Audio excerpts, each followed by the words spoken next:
कल के लिए 4 चैप्टर्स पढ़ना है। ठीक है, अभी बहुत टाइम है, 1-2 मूवीज देख लेता हूँ, रात को लगातार 4 घंटे बैठ के पढ़ लूंगा। और फिर अगले दिन, अरे ये कल ही तो पढ़ा था मैंने, याद क्यों नहीं आ रहा। सोचिए आपको कोई पढ़ाई तैयार करना है जिसके लिए आपको 4 घंटे पढ़ाई करने की जरूरत है, तो आप क्या कहते हो, कौन सा ऑप्शन उस पढ़ाई को याद रखने में ज्यादा हेल्पफुल है? पूरी तरह से फोकस रह के 4 घंटे लगातार बैठ के पढ़ लेना, या उस 4 घंटे को 4 हिस्से में डिवाइड कर लेना? क्या पढ़ाई के लिए एक fix daily routine and fix place होना बेनिफिशियल है, या फिर कहीं पे भी जिस वक्त जैसे मन करे वैसे बैठ के पढ़ना ज्यादा बेनिफिशियल है? क्या स्लीप के साथ मेमोरी पावर का कोई डायरेक्ट कनेक्शन है? क्या लेट नाइट पढ़ना चाहिए या अर्ली मॉर्निंग? क्या पढ़ाई के वक्त डिस्ट्रैक्टेड होना अच्छा है या बुरा? इन सारे सवालों का साइंटिफिक जवाब मैं आज आपके साथ बेनेडिक्ट कैरी की New York Times best selling book how we learn से शेयर करने वाला हूँ, ताकि आप एग्जाम्स के लिए हार्ड स्टडी नहीं बल्कि स्मार्ट स्टडी कर सको। तो चलिए शुरू करते हैं। Smart idea 1, water your brain. एक पौधे की ग्रोथ के लिए उसको हफ्ते में सिर्फ 1 दिन लगातार 1.5 घंटे के लिए पानी देने से अच्छा है हर रोज सिर्फ 5 मिनट के लिए उसे पानी देना।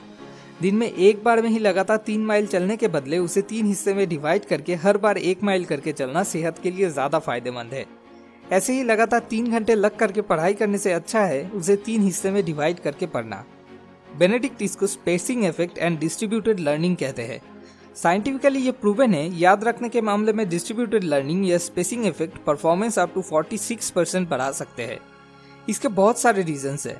हम जब भी कोई मूवी या कोई वीडियो देखते हैं तो हमें स्टार्टिंग में कुछ चीजें और एंडिंग में कुछ चीजें ज्यादा अच्छे से याद रहता है कंपेयर टू मिडिल टाइम में जो सीन आते हैं। ऐसा होता है क्योंकि किसी भी सेशन के स्टार्टिंग में एंड एंडिंग में कंसंट्रेशन हमेशा पीक में रहता है, इसलिए कोई सेशन जितना छोटा हो उतना ही ज्यादा फायदेमंद है। दूसरा रीजन, आप कोई चीज जितना ज्यादा भूलोगे और फिर उसे मेहनत करके याद करने की कोशिश करोगे उतना ही ज्यादा वो चीज मेमोरी में और परमानेंट बन जाएगा। जब आप बीच बीच में ब्रेक लेते हो तो आप कुछ चीजें भूल जाते हो जिसे आपको रिकॉल करना पड़ता है और इसी से वो और परमानेंट बन जाते हैं। Smart idea 2, untested fluency is an illusion. ऐसा कई बार होता है, एक टॉपिक पढ़ने के बाद हमें लगता है हाँ ठीक है, समझ आ गया, याद हो गया है पूरा, और हम उसे छोड़ के दूसरा कुछ पढ़ने लग जाते हैं। लेकिन फिर जब एग्जाम में वो क्वेश्चंस आ जाते हैं हम याद नहीं कर पाते। इस चीज को फ्लुएंसी इल्यूशन कहते हैं। जब वो चीज आंखों के सामने है तब ब्रेन में एक इल्यूशन क्रिएट होता है कि हाँ याद हो गया है, असल में नहीं हुआ है।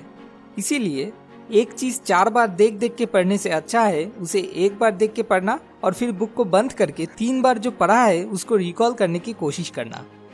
मुझे पता है ये चीज थोड़ा डिफिकल्ट है, क्योंकि जब हम ब्रेन से एक्टिवली कोई इन्फॉर्मेशन रिस्टोर करने की कोशिश करते हैं तो हमें मेहनत करना पड़ता है और इसीलिए ज्यादातर टाइम हम इसको एस्केप करने की कोशिश करते हैं। ऊपर से फ्लुएंसी इल्यूशन तो है ही सपोर्ट करने के लिए, तो हमें इस ट्रैप को अवॉइड करना है। 20% रीडिंग, 80% रिसाइट। देखो यहाँ पे भी 80-20 प्रिंसिपल आ गया। Smart idea 3, change is good. पता नहीं बचपन से मैंने कितनी बार सुना है, बेटा पढ़ाई के लिए एक फिक्स रूटीन बना ले और हमेशा चेयर टेबल पे बैठ के पढ़ाई कर। अब उनको कौन समझाए कि साइंस कुछ और ही कहती है। 2 ग्रुप में स्टूडेंट्स को लेके एक टेस्ट किया गया। पहले ग्रुप को 20 मिनट के लिए एक ही रूम में बैठ के 50 वर्ड्स याद करने के लिए कहा गया और दूसरे ग्रुप के स्टूडेंट्स को 2 अलग अलग रूम में 10 मिनट करके उन 50 वर्ड्स को याद करने के लिए कहा गया। इसके बाद जब इन दोनों ग्रुप के स्टूडेंट्स का टेस्ट लिया गया तो एक रूम में बैठ के पढ़ने वाले ग्रुप के स्टूडेंट्स ऑन एन एवरेज सिर्फ 16 आउट ऑफ 50 वर्ड्स याद कर पाए। वही दूसरे ग्रुप के स्टूडेंट्स जिन्हें 2 अलग अलग रूम में बैठ के पढ़ने के लिए कहा गया था वो on an average 24 out of 50 words याद कर पाए। यार कोई मेरे पेरेंट्स को ये बात समझाओ। Smart idea 4, test, teach, mix. हम बहुत कुछ पढ़ते तो है लेकिन उसमें से ज्यादातर चीज हम बहुत जल्दी भूल भी जाते हैं। इसे ओवरकम करने के लिए हमें पर्टिकुलरली हर एक टॉपिक पे मास्टरी गेन करना होगा, जिसके लिए 3 स्टेप्स फॉलो करना बहुत ही जरूरी है। Test, teach and mix. सबसे पहला है टेस्ट, मतलब आपने कुछ पढ़ा और फिर तुरंत आपको खुद का टेस्ट लेना है। बुक को बंद किया या साइड में हटाया और फिर खुद ही खुद से सवाल पूछना शुरू। अच्छा बेटा बता यही क्या होगा। नेक्स्ट स्टेप है टीच। आपने जो भी पढ़ा वो किसी दूसरे इंसान के साथ डिस्कस करना है। हो सकता है आपका छोटा भाई या बहन हो या आपका कोई दोस्त हो। टीचिंग भी एक तरह से पढ़ाई करना ही है। आपको किसी को कुछ सिखाने के लिए पहले से उसमें मास्टर बनने की जरूरत नहीं है। आप जैसे जैसे लोगों को सिखाते चले जाओगे उतना ही ज्यादा उस चीज में आप और मास्टर बनते जाओगे। थर्ड एंड फाइनल स्टेप है मिक्स। जैसे होते हैं ना एक्सरसाइज बुक्स के लास्ट में मिसलेनियस, वैसे ही आपको डिफरेंट टॉपिक्स को लिंक करके कोई प्रॉब्लम बना के उसे सॉल्व करने की प्रैक्टिस करना है। ये चीज अगर आप अच्छे से कर पाओ तो श्योर हो जाना उस टॉपिक पे आपने कब्जा पा लिया है। Smart idea 5, sleep plus nap. 2 group में स्टूडेंट्स को लेके एक एक्सपेरिमेंट किया गया। दोनों ही ग्रुप को एक same topic same amount of time पढ़ने के लिए दिया गया। इसके बाद उनमें से एक ग्रुप के स्टूडेंट्स को एक नैप लेने के लिए कहा गया, लेकिन दूसरे ग्रुप को नैप लेने से मना कर दिया गया।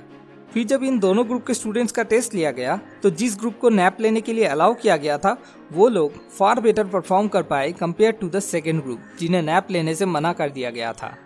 कई साइंटिस्ट का मानना है जब हम एक नींद लेते हैं तो नींद में REM स्लीप फेज के दौरान इंफॉर्मेशन हमारे सबकॉन्शियस माइंड से ब्रेन में परमानेंटली स्टोर होना शुरू होता है।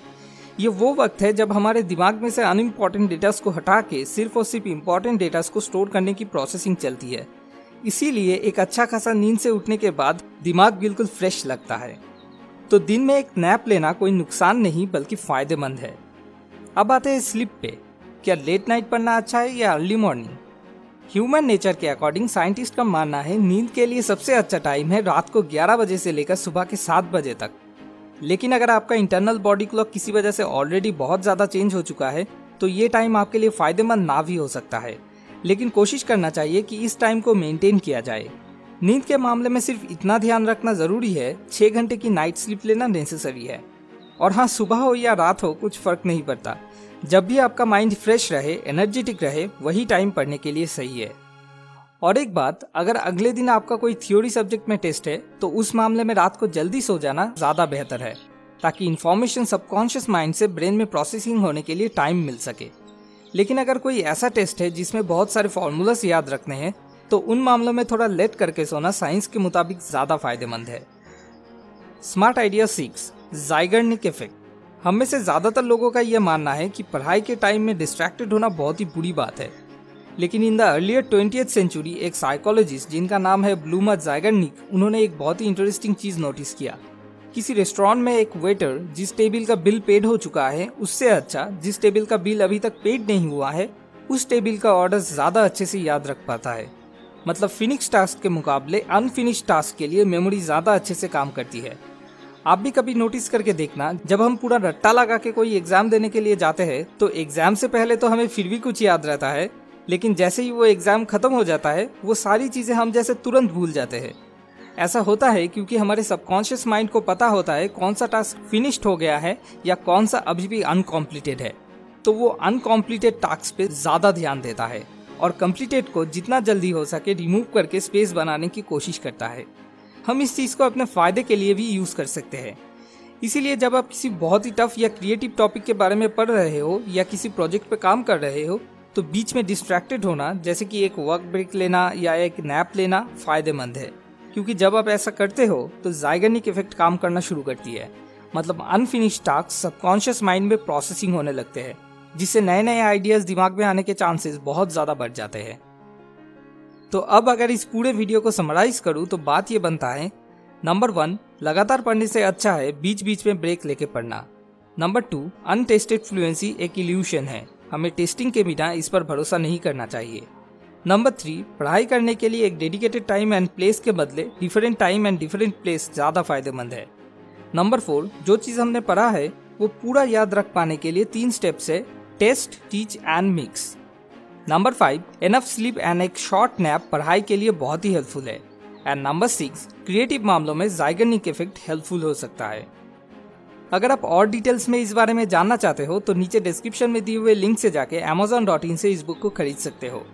आखिर में आपसे एक छोटा सा रिक्वेस्ट, अगर इस वीडियो से आपको अपनी लाइफ की किसी भी प्रॉब्लम का सोल्यूशन ढूंढने में सच में इतना सा भी मदद मिले तो जरूर लाइक और कमेंट करके हमें बताइए।